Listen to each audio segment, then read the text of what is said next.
Ashamaa akkam jirtu hordoftoonni caalitu bakka jirtanitti nagaa waaqayyoo isiniif haa ta'u. Warreen chaanaala koo haaraa taatan subscribe gochuun maatii ta'a. Har'amee waa tokko isinii qabadhee dhufee innis maalinni wanta ana yeroo mara sammuu koo keessatti na dhiphisaa tureef immoo deebisaa kanan yeroo gabaabaa keessatti argadhe. Akkasumas immoo yeroo amma ijoollee haaraa yuutuubii haaraa banaa jirru kan isaanirra qaqqabaa jirudha yeroon ilaalu jechuudha. Kanaaf egaa wanta ofii kootii argee itti fayyadame sana isiniif qooduun barbaada. Innis maalinni yeroo baay'ee subscribe keenya nu jalaa ka'eeti kan arginu. Sababa inni nu jalaa ka'eef garuu maaliif akka ta'e hin beeknu. Yeroo baay'ee dogoggora keenya nutti fakkaate yeroo nuti aarru ni jira jechuudha. Garuu dogoggora keenya miti jechuudha.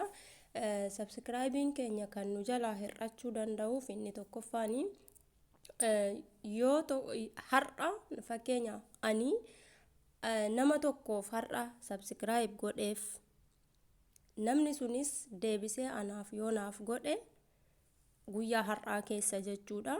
Nu lachuurrayyuu nurraa ka'a jechuudha. Dirqama maal ta'uu qabaa?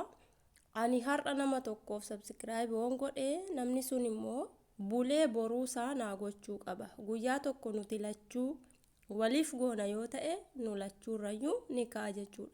Inni kan biraa immoo namni tokko dhufeetuma subscribe nuuf godheedhaaf nuun taa'u namni sun daqiiqaa tokko hanga daqiiqaa 3 gidduu viidiyoo keenya ilaalee sana booda subscribe nuuf gochuu qaba.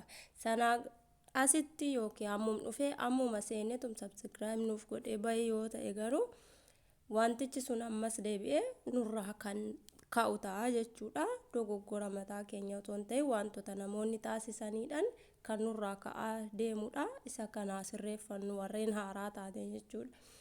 Inni kaan immoo guruuppiiwwan adda addaa keessatti guruuppii namoonni baay'atanii jiran keessatti hirmaannee namoonni sun dhufanii guyyaadhuma tokko yoo subscribe nuuf godhu ta'e akkuma nama jedhe sana isaan dhufaniituma godhanii bahu waan ta'eef baay'inaan guruuppii tokko keessaa dhufanii gaafa namoonni nuuf godhanii bahan gaafa bullee arginu nu jalaa ka'ammas jechuudha.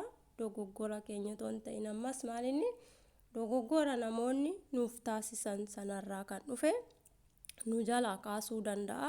Kanaaf wanta nu dhiphisu miti. Isa kana asirreeffannu ofii keenya yeroo namootaaf goonu bullee gochuu malee har'uma nu godhanii har'a deebisnee nama sanaa gochuufiin nurraa hin eegamu jechuudha. Kan biraa immoo imeelii akii ta'een fakkeenya namni tokko imeelinsaa kan seeraan ala ta'e kan yuutuubiin dhorku kan irmijaan adda addaa irratti qaqqabe yoo ta'e yookiin imeeliiwwan namoota garaa hataniitoo seeraan alatti fayyadamus yoo ta'e kuni nu jalaa kaasaa jechuudha.